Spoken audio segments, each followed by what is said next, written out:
This 580-hour conflict has already resulted in 25,000 casualties, underscoring the lethal scale of modern collateral damage. The strikes have targeted the civilian grid, hitting schools, hospitals, and water desalination plants, industrial facilities that remove salt from seawater to produce drinkable water. At 7:23 a.m., President Donald Trump posted a social media update announcing a 5-day pause on all American strikes against Iranian energy and power infrastructure. This chart shows the immediate financial whiplash. Crude oil prices plunged 17% in minutes, while the Dow index surged 900 points.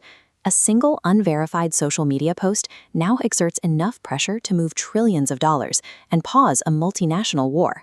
Despite the market reaction, Iran's government remains silent, while their state media actively denies any ceasefire agreement exists.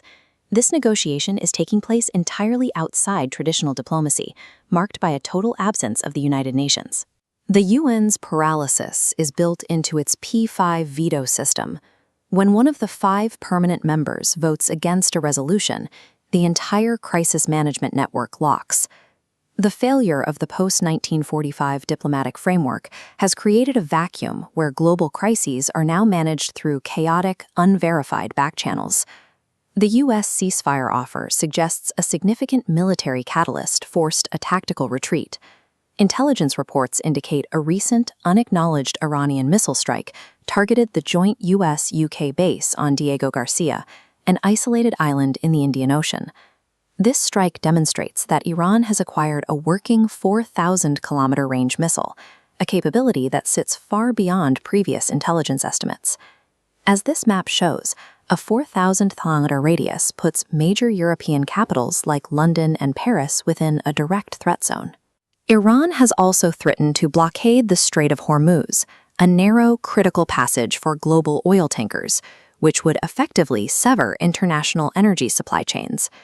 The U.S. ceasefire proposal acts as a tactical measure to prevent a multi-continent escalation of the conflict. With the United Nations paralyzed, the primary leverage to negotiate now belongs to a completely different set of actors. Pragmatic, multi-aligned powers are stepping in, countries that maintain active diplomatic and economic channels with both sides of the war. Vladimir Putin maintains deep strategic and military ties to Tehran, while keeping a direct communication channel open to Donald Trump. Narendra Modi occupies a similarly rare position as a trusted partner to both the United States and Israel. India's involvement is driven by significant regional stakes, including the safety of 10 million Indian citizens working in the Gulf. India has also fortified its economy, expanding to 41 oil import streams and increasing its strategic petroleum reserve for national emergencies.